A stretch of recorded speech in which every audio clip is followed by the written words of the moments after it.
মিঠুন চক্রবর্তীকে কোনোদিন দেখেছেন আজ পর্যন্ত কোনো দুর্গাপুজো উদ্বোধন করতে, কালী পুজো উদ্বোধন করতে? কলকাতায় তো তিনি বহু বছর ধরে আসছেন মিঠুন চক্রবর্তী হবার পর থেকে। তো আমি তো কোনোদিন দেখিনি মিঠুন চক্রবর্তী কোনো দুর্গাপুজো বা কালী পুজোর উদ্বোধনে গেছেন। শোভিতদা, আপনারা কি এবার পুজোয় বিভিন্ন পুজো কমিটিকে টাকা দেবেন, মানে সেটা কি দেওয়ার কিছু প্ল্যান হয়েছে পুজো কমিটিকে? এরকম তো আমরা কোনোদিন বলিনি কাউকে। আর যদি কোনো পুজো কমিটিকে আমরা সাহায্য করি সেটা সংবাদ মাধ্যমকে বলবো না। তবে এরকমভাবে ঘোষিত কোনো কর্মসূচি বিজেপির নেই।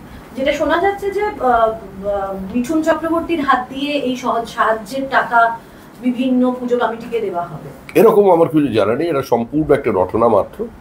মিঠুন চক্রবর্তীকে কোনোদিন দেখেছেন আজ পর্যন্ত কোনো দুর্গাপুজো উদ্বোধন করতে, কালী পুজো উদ্বোধন করতে? কলকাতায় তো তিনি বহু বছর ধরে আসছেন মিঠুন চক্রবর্তী হবার পর থেকে। তো আমি তো কোনোদিন দেখিনি মিঠুন চক্রবর্তী কোনো দুর্গাপুজো বা কালী পুজোর উদ্বোধনে গেছেন। দাদা, খেজুরিতে বিজেপি কর্মীর রহস্য মৃত্যু হয়েছিল, সেই মামলার যে আইও তিনি একাধিকবার তদন্ত, যিনি যে চিকিৎসক পোস্টমর্টম করেছিলেন তাকে একাধিকবার ফোন করেছে। এটা নিয়ে কি বিস্ময় প্রকাশ করেছে বিচারক, এবং তিনি বলছেন যে এতবার কেন ফোন করা হয়েছে এটা সন্দেহের ঊর্ধ্বে নয়। স্বাভাবিকভাবে বিজেপি কর্মীর মৃত্যু হলেই, বিজেপি কর্মীকে খুন করলেই সেটাকে বিবাহ বহির্ভূত সম্পর্ক বা প্রেমে প্রত্যাখ্যান হয়েছে এরকম সমস্ত শব্দ উঠে আসে। কখনো মানসিক অবসাদের কথা আসে, কখনো ঋণভারে জর্জরিত হয়ে গেছে কথা আসে। তো সেক্ষেত্রে বিভিন্ন সময় পোস্টমর্টমের রিপোর্ট কিভাবে প্লেস করা হয়েছে সেটা নিয়েও তো আদালতেরও মনে একটা প্রশ্নচিহ্ন আছে। সমস্ত মানুষ সেটা জানেন। যেখানে কোনোভাবেই পুলিশকে আর কেউ বিশ্বাস করে না, বিশেষ করে আমরা নয়, তৃণমূল কংগ্রেসের কেউ কোনো পরিবারে খুন হলে তারা পুলিশকে উপরে আস্থা রেখেছেন, এরকম কি কোনো দৃষ্টান্ত আছে? ফুরফুরা শরীফের অন্দরে একটা বড় ফাটল দেখা দিয়েছে। আব্বাস সিদ্দিকী ভোটে দাঁড়ানোর ইঙ্গিত দিয়েছেন, অন্যদিকে কাশেমও বিস্ফোরক মন্তব্য করেছেন। নওশাদ সিদ্দিকী ভাঙড়ে রয়েছেন, বাজার গরম করছেন আব্বাস, এবং তিনি বলছেন যে আমি মমতা অভিষেকের দলে। এসব নিয়ে আমাদের কোনো উৎসাহ নেই। যাদের সম্পূর্ণভাবে একটা ধর্মীয় সংগঠন আছে, তাদের পরিবার আছে, সেই পারিবারিক সংঘাত কি আছে, কে কোন দলে আমাদের জানা নেই। আমাদের সমস্ত মানুষের কাছে আহ্বান যে যারা ধর্ম নিয়ে রাজনীতি করেন তাদের চিহ্নিত করুন, ধর্ম নিয়ে সত্যিকারের কারা রাজনীতি করছেন, এবং তাতে এই সংখ্যালঘুদের জন্য যারা মানে চোখের জলে বুক ভাসিয়ে ফেলছেন, তারা একবার প্রথমে বলুন যে গুজরাটের মুসলমানদের আর্থসামাজিক পরিস্থিতির সঙ্গে পশ্চিমবঙ্গের মুসলমানের আর্থসামাজিক পরিস্থিতির তফাৎ কোথায়। শোভিতদা, উত্তরবঙ্গে যাচ্ছেন মুখ্যমন্ত্রী আবার, এই বছরে এই নিয়ে তৃতীয়বারের জন্য উত্তরবঙ্গে যাচ্ছেন। উত্তরবঙ্গ বিজেপির ঘাঁটি, সেই ঘাঁটি নড়ানোর জন্যই কি মুখ্যমন্ত্রীর বারবার মানে 26-এর আগে মুখ্যমন্ত্রীর বারবার উত্তরবঙ্গ সফর? আমরা কোনো রাজনৈতিক দলের ঘাঁটি কোনো অঞ্চলকে বানিয়ে দিতে চাই না। আমরা চাই প্রত্যেকটা ঘাঁটি মানুষের ঘাঁটি হোক। উত্তরবঙ্গের মানুষ তৃণমূল কংগ্রেসকে প্রত্যাখ্যান করেছিল এবং এবারও প্রত্যাখ্যান করবে। তৃণমূল কংগ্রেস উত্তরবঙ্গে বিধানসভা নির্বাচনে কোনো খাতা খুলতে পারবে না। দাদা, মতুয়া ভোট নিয়ে তৃণমূল কংগ্রেস অনেকটাই অস্বস্তিতে সম্প্রতি মহুয়া মৈত্রের মন্তব্যকে ঘিরে। আজকে মতুয়া সাংগঠনিক জেলা যে বনগাঁ, ওখানকার সেখানে নেতাদের সঙ্গে বৈঠকে বসছেন অভিষেক বন্দ্যোপাধ্যায়। 26-এর আগে তৃণমূল কংগ্রেসের এই মতুয়া ভোট কি অস্বস্তির কারণ? মতুয়া, রাজবংশী, হরিজন, গিরিজন, নমশূদ্র, মাইশ্য, এভাবে সমাজকে ভেঙে ফেলার রাজনীতিতে বিজেপি বিশ্বাস করে না। আমাদের কাছে সবাই পশ্চিমবঙ্গবাসী। তৃণমূল কংগ্রেসের রাজনীতি বিভাজনের রাজনীতি।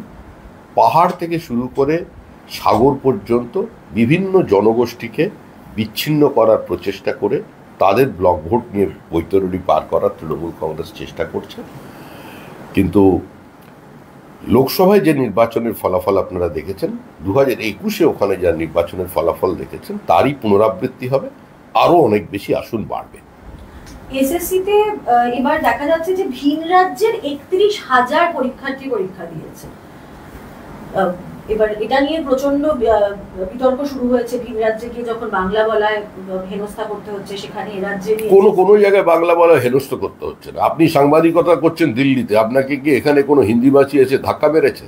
আপনার হাউসের কেউ মেরেছে? গোটা দিল্লিতে 22 লক্ষ বাঙালি কাজ করছে, 15.5 লক্ষ ভোটার, কোনোদিন তারা অত্যাচারিত হয়েছে? বিজেপির সরকার এসে এবারে প্রথম দুর্গাপুজোর সমস্ত বিসর্জনের ব্যবস্থা করে দিচ্ছেন। মুখ্যমন্ত্রী মিটিং করেছেন সমস্ত পুজো কমিটির কাছে, 800 দুর্গাপুজো কমিটি তারা একযোগে এখানে নেমেছেন। আর বৃহত্তর দিল্লির কথা চিন্তা করলে 1250 দুর্গাপুজোকে কিভাবে সুষ্ঠুভাবে নিয়ে আসতে হয় এক ছাতার তলায়, এবং তাদের যাতে কোনো রকমের সমস্যা না হয় সেটা দেখছেন। সরকারি সাহায্য পাচ্ছেন তারা বিভিন্নভাবে, তাদের সুরক্ষার জন্য তারা যে আবেদন করেছেন সেই কমিটি, সেটা এখানে বিজেপি সরকার করছে। বাংলার কোনোদিন এই মাটিতে অপমানিত হয়নি। এখানকারই বিজেপি সরকার বন্দে মাতরমকে সমস্ত সরকারি স্কুলে গাইবার ব্যবস্থা করে দিয়েছিলেন। তখন মমতা বন্দ্যোপাধ্যায় যখন কংগ্রেস রাস্তায় নেমেছিল প্রতিবাদ করেননি। ভিন রাজ্যের লোক পরীক্ষা দেবে, এটাই তো স্বাভাবিক। ভারতবর্ষের যে কোনো জায়গার লোক যে কোনো জায়গায় গিয়ে পরীক্ষা দেবেন। এটা কি আবার কাশ্মীরের মতো 370 ধারা বাংলার জন্য তৈরি করতে চাইছেন নাকি? বাংলা বাঙালি বলে যে মমতা বন্দ্যোপাধ্যায় যে সমস্ত শুরু করেছেন বা তৃণমূল কংগ্রেস, ওগুলো পশ্চিমবঙ্গের গ্রামগঞ্জের মানুষ নিচ্ছে না। আর এই প্রশ্নের ভবিষ্যতে আমরাও কোনো উত্তর দেব না। নদিয়ায় একটা ঘটনা ঘটেছে, একটি স্কুলের ক্লাস 6-এর বাচ্চাকে কম নম্বর দেওয়ার কারণে তৃণমূল নেতা স্কুলের শিক্ষিকাকে ফোন করে হুমকি দিয়েছেন। শিক্ষকদের যখন ওই শিক্ষিকার অত্যন্ত ভাগ্যবতী উনি যে ওনাকে শুধুমাত্র ধমকি দেওয়া হয়েছে। অতীতে আমরা উত্তরবঙ্গে দেখেছি তৃণমূল কংগ্রেসের পঞ্চায়েত সমিতির নেতার স্ত্রী নকল করছিলেন, তাকে মাস্টার মশাই তার থেকে কলেজে তার উত্তরপত্রটা কেড়ে নিয়েছিলেন, তাকে হল থেকে বার করে দিয়েছিলেন। তারপরে সেই মাস্টারমশাইয়ের বিরুদ্ধে হার ছিনতাইয়ের অভিযোগ দেওয়া হয়েছিল এবং পুলিশ সেটাকে রেজিস্টার করেছিল। তো স্বাভাবিকভাবে এখনো ওনার কিছু ছিনতাই যায়নি, মারধর খাননি, মানে শারীরিকভাবে নিগৃহীত হননি। এটাই আমার মনে হয় ওনারও একটা সৌভাগ্যের বিষয়, আমাদের কাছেও সেটা আনন্দের বিষয়। তৃণমূল একদিকে বাংলা বাঙালি ইস্যু নিয়ে সরব হচ্ছে, অন্যদিকে শিলিগুড়িতে এক যুবক বাংলা বলার অপরাধে তার চাকরি গিয়েছে বলে অভিযোগ করেছেন। সেই ব্যক্তির নাম হচ্ছে অভিষেক সেনগুপ্ত। তার অভিযোগ যে পুলিশ কোনো কথাই বলছেন, মানে পুলিশ কোনো সাহায্য করেনি, তার বাড়িতে গেছেন গৌতম দেব। আমরা এই বিতর্কে থাকতে রাজি নই। বাংলা বাঙালির বিষয়টা পশ্চিমবঙ্গের বাঙালিরা বুঝে নেবে। রবীন্দ্রনাথের ছবিতে আগুন লাগিয়ে দিয়েছেন, আর ওখানে বাংলায় চাকরি যাচ্ছে, এ সমস্ত আষাঢ়ে গল্প থেকে কোনোদিন বিশ্বাস করে না। আর এ নিয়ে কোনো উৎসাহই আমাদের নেই।